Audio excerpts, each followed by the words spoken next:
चलो भैया, factors affecting elasticity of demand पर आ रहे हैं और पहला टॉपिक जो हमें पढ़ना है वो है अवेलेबिलिटी ऑफ सब्स्टिट्यूट्स।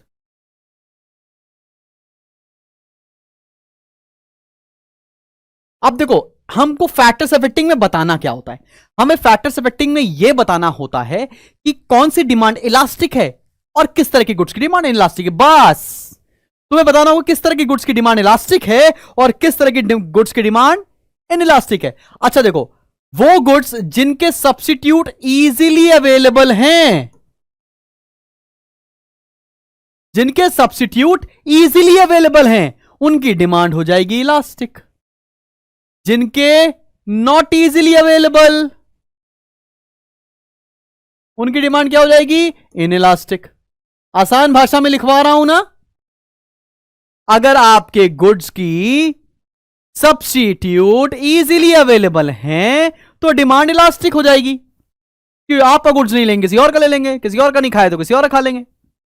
लेकिन अगर किसी गुड्स की डिमांड अवेलेबिलिटी बिल्कुल भी इजीली अवेलेबल नहीं है, सब्स्टिट्यूट इजीली अवेलेबल है ही नहीं, तो उसकी डिमांड इनइलास्टिक होने वाली है। आगे बढ़ते हैं, nature of commodity. Nature of commodity,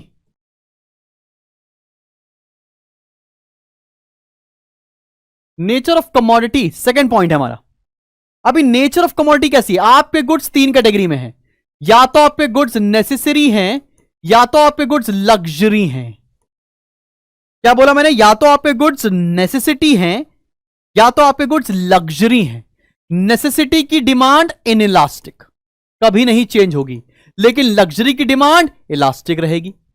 necessary goods की डिमांड इनइलास्टिक रहेगी, चेंज नहीं कर सकते। ऐसा नहीं कहेंगे माँ बाप, ये नहीं बोलेंगे भैया साहब अगर तुम्हें दवाई खरीद के खिलानी होगी तो माँ बाप बोलेंगे नहीं नहीं सर, जब प्राइस सस्ते होंगे ना तब अपनी बिटिया को दवाई खिलाऊंगा, तब तक तो नहीं खिलाऊंगा।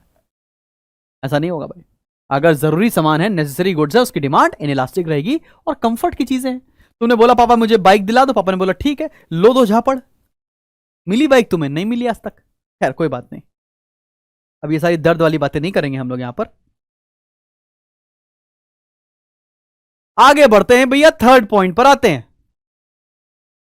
थर्ड पॉइंट पर आते हैं, थर्ड पॉइंट पर तीसरा है प्रपोर्शन ऑफ इनकम स्पेंट।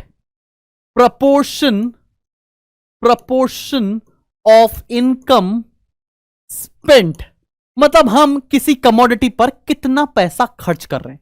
अगर ज्यादा खर्च कर रहे हैं, लार्ज अमाउंट है, तो इलास्टिक, और अगर लेस है तो inelastic.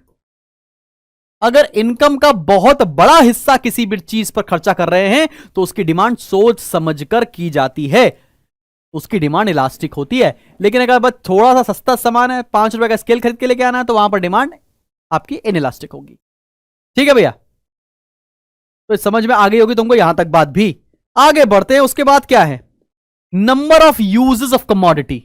Fourth point, number of uses of commodity मतलब एक सामान कितने काम इस्तेमाल आता है। अगर मल्टीपल यूज है तो उसकी डिमांड इलास्टिक होगी, और अगर किसी गुड्स की सिंगल यूज है, एक ही काम आता है, तो उसकी डिमांड इनइलास्टिक होगी। मतलब ऐसा कोई सामान जिसके मल्टीपल यूज है, उसकी डिमांड क्या होगी? फ्लक्चुएट होती रहेगी। जिस काम के लिए जरूरी होगा उस काम के लिए लेंगे, लेकिन जिसकी डिमांड भैया, जिसका एक ही काम है भाई, उसकी डिमांड इनइलास्टिक होने वाली है। उसका हम यूज को पोस्टपोन नहीं कर सकते। बहुत बढ़िया, 1650 बच्चे अभी भी बने हुए हैं। आपकी हिम्मत की मैं दाद देता हूं। मैं आज पहले दिन चेक करा था कितने बच्चे मेरे साथ लाइव पढ़ने लायक हैं, मेरे साथ लाइव पढ़ने की औकात रखते हैं। क्या वो 2-2.5 घंटा, 3 घंटा, 4 घंटा मेरे साथ बैठ के पढ़ सकते हैं? Hats off to you all जो तुम इस समय भी पढ़ रहे हो मेरे साथ। बहुत बढ़िया, सुपर, मजा आ गया। आगे बढ़ते हैं, उसके बाद क्या है? Time factor. फिफ्थ पॉइंट पे है टाइम फैक्टर।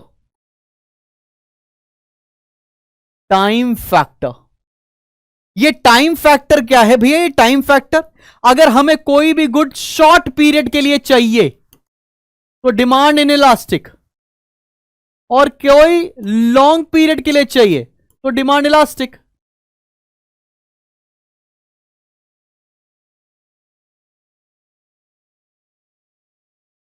लॉन्ग पीरियड में डिमांड इलास्टिक हो जाएगी, मे और मे नॉट बी परचेज, लेकिन शॉर्ट पीरियड तुरंत चाहिए भैया, कंजम्पशन तो आज ही करना है हमें, तो डिमांड वहां पर इनइलास्टिक होगी।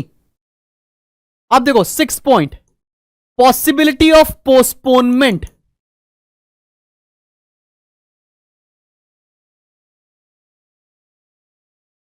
पॉसिबिलिटी ऑफ पोस्टपोनमेंट, पोस्टपोनमेंट का मतलब क्या है? किसी भी गुड का हम यूज क्या पोस्टपोन कर सकते हैं? अगर किसी गुड का यूज पोस्टपोन किया सकता है, कैन बी पोस्टपोन, तो डिमांड उस चीज की होगी इलास्टिक, और कांट बी पोस्टपोन तो उसकी इनइलास्टिक।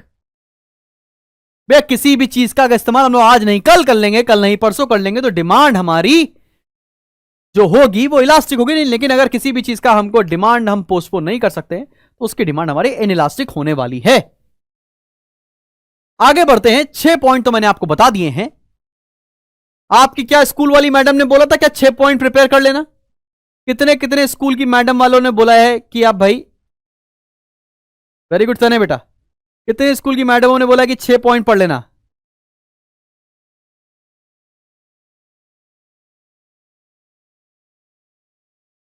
चलो कोई बात नहीं। अब क्या है, प्राइस रेंज। अगर महंगा सामान है, कॉस्टली है, तो इलास्टिक उसकी डिमांड होती है, और अगर सस्ता है, मॉडरेट है, वेरी लो प्राइस, उसकी डिमांड क्या हो जाएगी? लेस कॉस्टली है अगर, या प्राइस इफेक्टिव है, तो उसकी डिमांड इनइलास्टिक होगी। जैसे होता ना कि भैया आपने कोई महंगा सामान खरीदना है, तो आप सोचते हो यार क्या लेके ना ले यार, छोड़ दें क्या, ठीक है।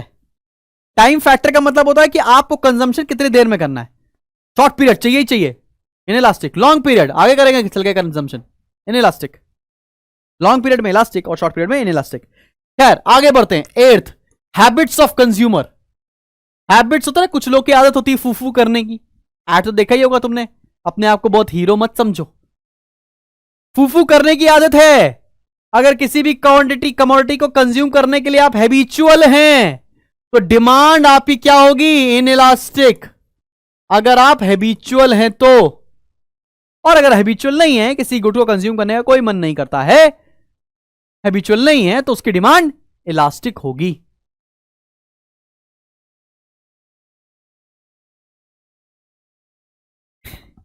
चलो बहुत बढ़िया, अगले पॉइंट पर आते हैं, और अगला पॉइंट तो बहुत इंपॉर्टेंट है, तुम लोग सब ध्यान से सुनना। Income of the consumer.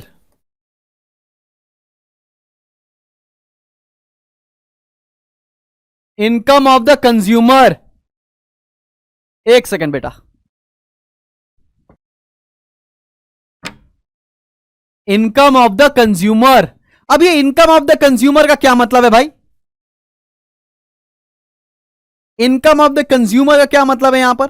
अगर आप बहुत रईस हैं, अगर आप रिच हैं, तो आपके लिए डिमांड इनइलास्टिक होगी।